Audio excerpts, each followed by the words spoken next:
From Oberlin, Ohio, 1320 AM, 107.7 FM, WOBLradio.com, and available anytime on YouTube. It's time for the Everyday Ag Podcast. I'm your host, Patrick Twining, and this is your connection to the everyday life of the backbone of America. Let's dive in to another ag venture. Well, welcome back, everybody. Never a dull moment with things that I do. We're going to go live today, live on the ButterPig Partners Facebook page. Welcome, everybody tuned in there. Live on OBL Radio and OBLradio.com per usual. We were going to have a live feed on YouTube also, but apparently, if you haven't ever done a live feed before, you have to request to do that, and it takes 24 hours. So in 24 hours, I can go live on YouTube. Not going to do me any good. Anyhow, the plus side of all this is last night we finished planting.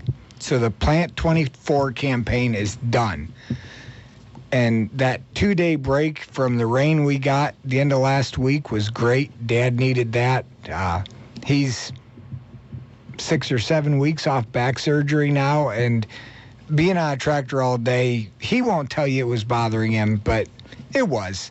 And, you know, we went hard the last couple days, and we're done now, and so now we can take a break until harvest time. But that 2-day break also gave me a chance to mow hay and make first cutting.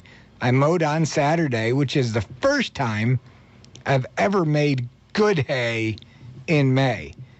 And as soon as I was done mowing, we had to throw the duals on that tractor and hook it up to the planter tractor because the tractor that Dad usually uses to plant blew the radiator. All gone. That's why we have 3 big tractors now.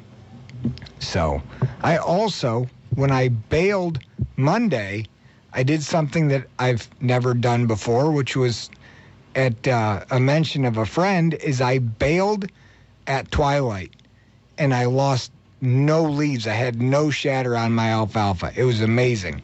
Did it make for a long night? Yes. Whatever. I've got great hay, and it's not just all stem. So today, we're joined by, for Facebook Live, one of my longest and closest friends. They're friends that I've known a lot longer. There are some friends that are closer, but this one beside me is probably one of my longest and closest collectively. All the way back to the college days of 2011, I think. I don't like to think about that number. It's getting farther and farther away. Farther and farther apart. And the funny thing is, we had one class together in the spring of 11. Summertime came, you go your separate ways. You don't think about it, whatever. Through a mutual friend back in, I think it was 23 or 13 then, I get an email from Megan Kelly, and she's telling me all about how great she's heard about me and all the things she wants to do after college, and she'd like advice, and I'm reading, I'm like, I know this girl. She has no clue who she's talking to, but I remember this girl.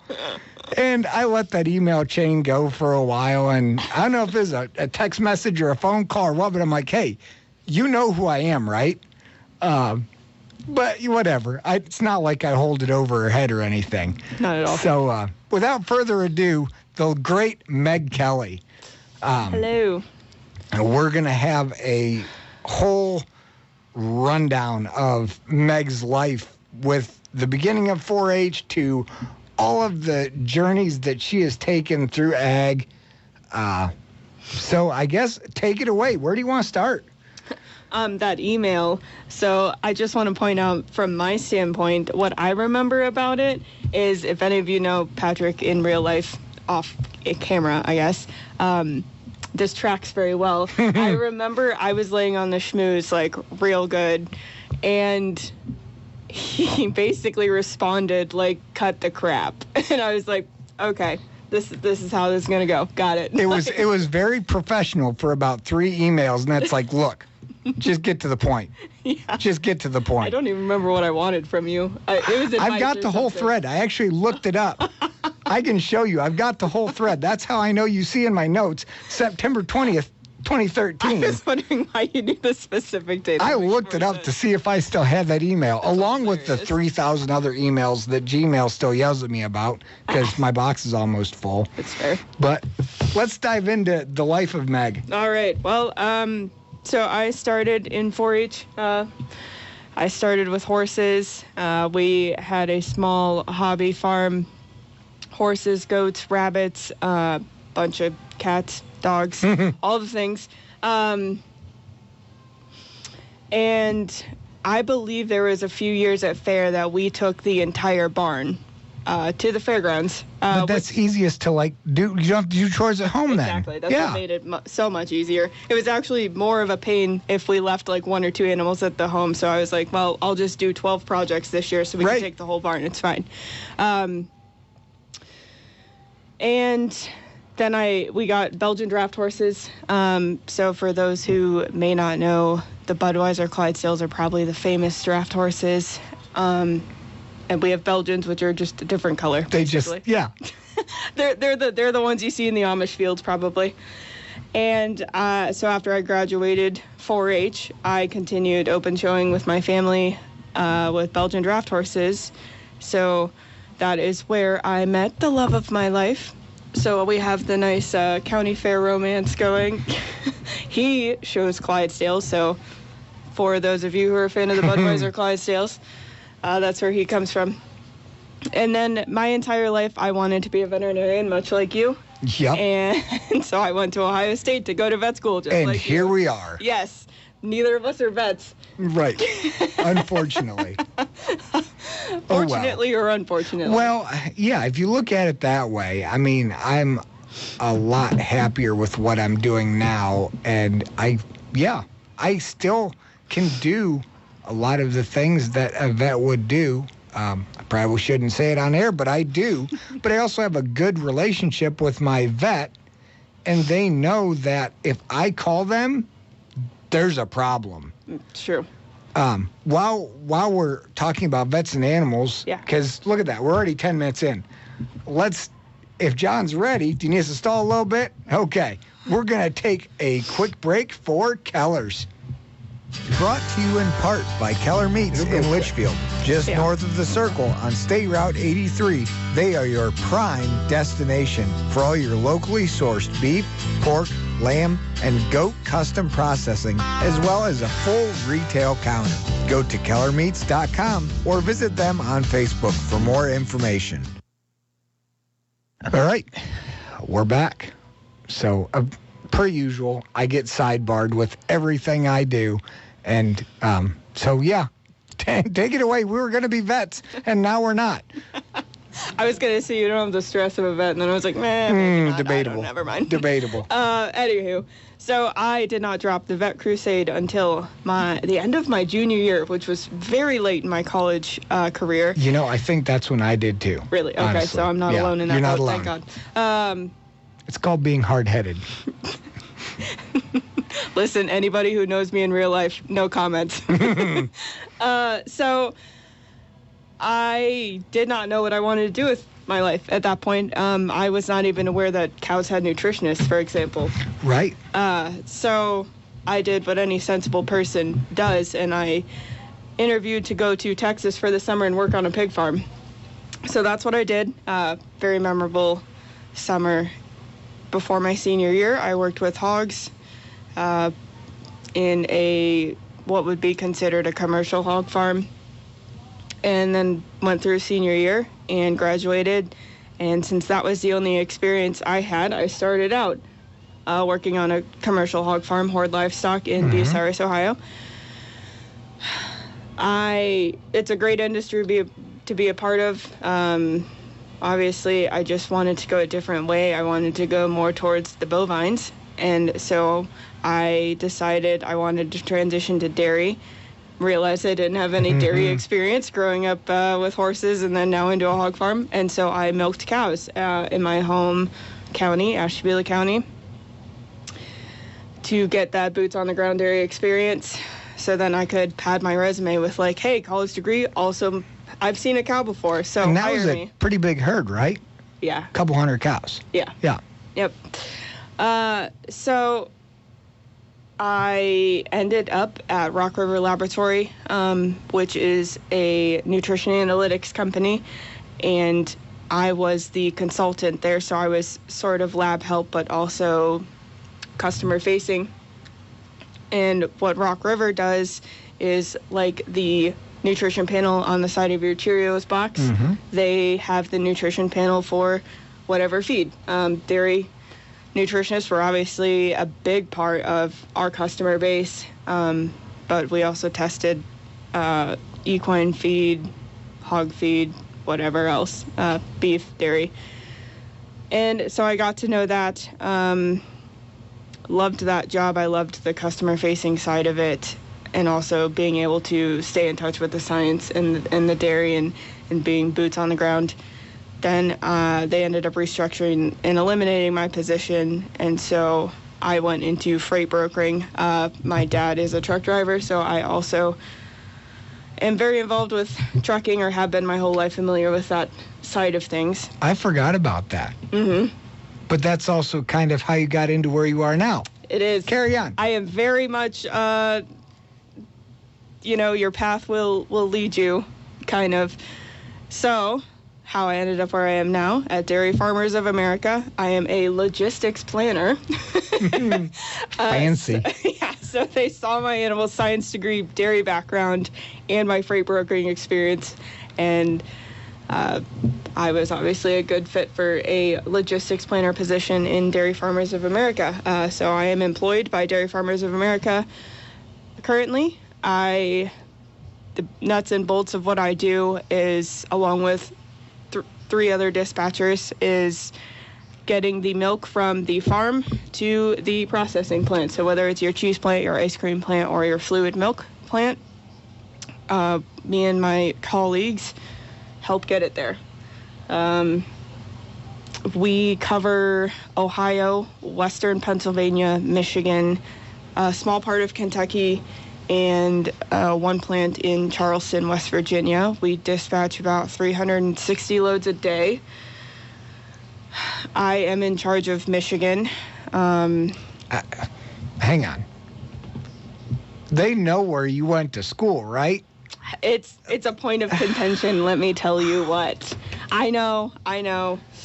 That's wow. It's a point of contention. But it's probably not all Michigan drivers coming down either. There's some Ohio guys in other areas that are going up and coming back, right? Yeah, I mean, typically we want the Michigan milk to stay in Michigan. Ideally, in a perfect world, the milk closest to the farm stays to the closest plant. So we want Michigan milk in Michigan, and so on and so forth. But and my nickname at work, to go back to the beginning where we had technical difficulties, is Mayhem. So this very much tracks with just me being present. Well, it's, I'm in my mid-30s, but technology eludes me, so it's not you either. We can't blame you 100% for it. Mischief just follows us everywhere, no matter what we do. That's true. I mean, it just means we always have fun. That's right. Yeah. Or a story to tell or something. Never. Like an email that follows you for 14 years. It's fine. Oh, yeah. Yeah.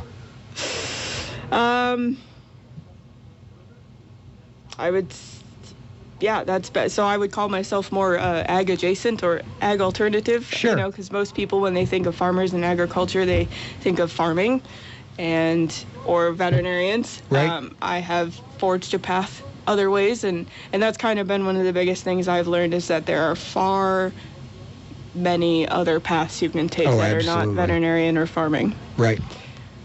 Or some combination of the two or whatever. Right. So, John, you ready for one more break? Let's go ahead and take our break for Carlisle Creamery, and then we'll be back.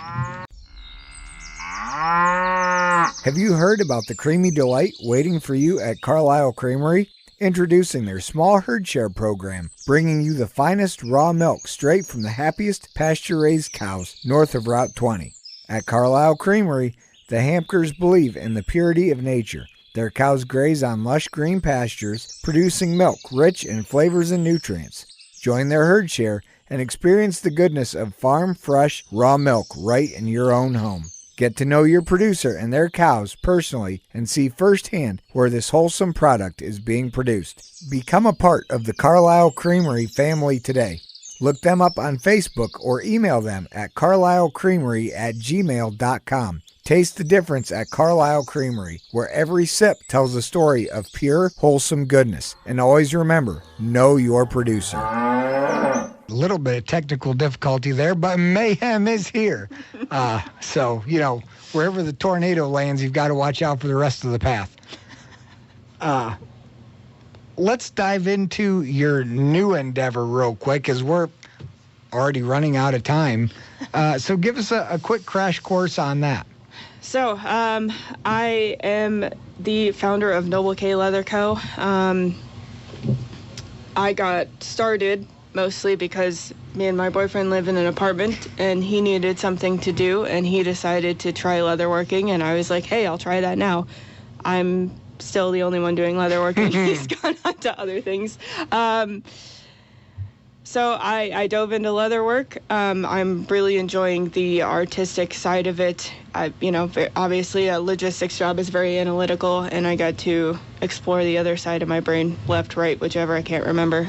It's the creative side. Yeah. And I just earlier this year got an industrial sewing machine, so now I have to learn how to sew leather things. So that's a whole different skill set. But yeah. I'm loving it. I've done belts, wallets, jewelry.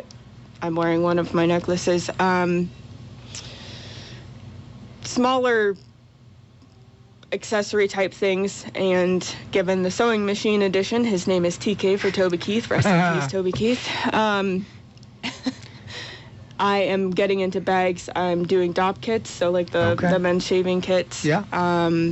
Getting into bags. I want to get into sort of a travel line of things with the DOP kits, and maybe some small purses for the ladies out there to be able to take on the road, take to a concert or whatever. Did you end up making a hat? I didn't. Okay. Yeah. I won't bring that up. Yeah. I'll fill you in later on that. I've made hat bands. So, yeah. Leatherworking is one of those things you don't know what you like till you try it, and the sewing's a different skill set, and then you've got the tooling, sort of the more Western style of things that you see on belts and saddles that takes a whole different set of tools and skill sets, so it's been a lot of fun. Plug here, you can find me on Instagram, Etsy, and Facebook at Noble K Leather Co. And I will have all of that on the YouTube channel in the description too, so yes. That'll all be there for our viewers and listeners to check that out when they forget it, tomorrow. In 2 seconds. Yeah. And for my fellow horse people, one of my biggest sellers has been custom horse head keychains, where I paint a horse face to look like your horse. And it's been fantastic to do that, because I've gotten a lot of memorial. So for horses that are no longer with us, their people's friends or something will get one on Etsy for their friend as a gift, and that's been a lot of fun. You did one for us, for a friend, and it turned out fantastic. Yeah. That was a lot. That was a gorgeous horse to paint. Yeah. That always breaks my heart, because I see these pictures and these horses are absolutely stunning, and I'm like, ugh. That one was my favorite one in the barn, and you know how I feel about horses. Yes. So yes. But she was my favorite. Yeah. So always good to touch base with those folks and be able to honor a horse that's no longer with us. Unfortunately, my family has been through that now. Our Belgian draft team I had alluded to earlier and talked about, they passed away within a year or two of each other a few years ago, and that still hits us pretty hard. So it's one of my favorite things to do. Good deal. Yeah. Do you have any tack meets shows, anything like that coming up soon? I don't have one lined up right now because I am trying to focus on being a sew master. Got it. And so I wanted to take the spring off to work on that. Yeah, to work on that. So I'm not putting half products out there or anything like that. But I am looking to get back into it in summer, fall. Just keep an eye on the Facebook and Instagram page for announcements. I've got an application out there to get in on a maker's market in the fall. So hopefully that one will come through and good deal. All that. Good deal. So we've got it in our notes. Do you want to explain the name real quick? Kind of wrap us up? Yeah. So the Noble K name. So my family's farm is Noble Lee Farm, and that is a family name. Lee's my middle name. The Noble comes from my mother's side, so I wanted to honor the farm that I came from. That kind of started all this, because of course I wouldn't be into leather work if I wasn't into horses and all the fancy adornments that we all like to buy for horses. Listen, you show cow people are not any different. But we don't have bougie fancy saddles, okay? We have nice show halters. Everything else. Yes. Yes. But most of it's in like metal, not leather. You know, like tack boxes and signs and whatever. Yeah. Yeah. Anywho, so the Noble part comes back from where I came from. The K is my last name. It is also the man who has stuck with me forever. You're not going to have to like change your name ever. Well, your initial. We just, I didn't plan that. Yeah, well, whatever. It happens. It happens. Noble K. That is where Noble K Leather Co. comes from. So awesome. A little bit of history and future. Good deal. Tied together. Well, it's been fantastic having Meg Kelly along for the ride. You weren't kidding when you said it was going to be a ride earlier. But, again, like all of my guests, it seems to be a theme. She'll probably be back. But if we're being honest, the two of us could probably have our own podcast, like just the two of us. Absolutely. And fill too much time. Programming note as we're closing up, the next 4 months, you're not going to have to listen to just me ramble. I've got guests every month or every show for the next 4 months. June is Dairy Month, which is obviously, one of my favorite months. And I think if I have it set right, the Hamkers, Carlisle Creamery, will be joining us both shows. They originally were set for just the second show where I generally have my guests. But then I got thinking they have a lot to discuss. So I believe, I have to confirm with them, but I believe they will be joining us both June shows. July and August are all fair shows. So the first show in July, I'll probably have our new administrator, newly appointed position, on to talk about the new summer event that we're having at the fairgrounds, Summerfest, as well as the new building project that we're working on. If you go by the fairgrounds, you can see all the dirt being moved. And then the rest of July and August are kind of up in the air as far as who I'm going to have in, but we'll be talking fairs.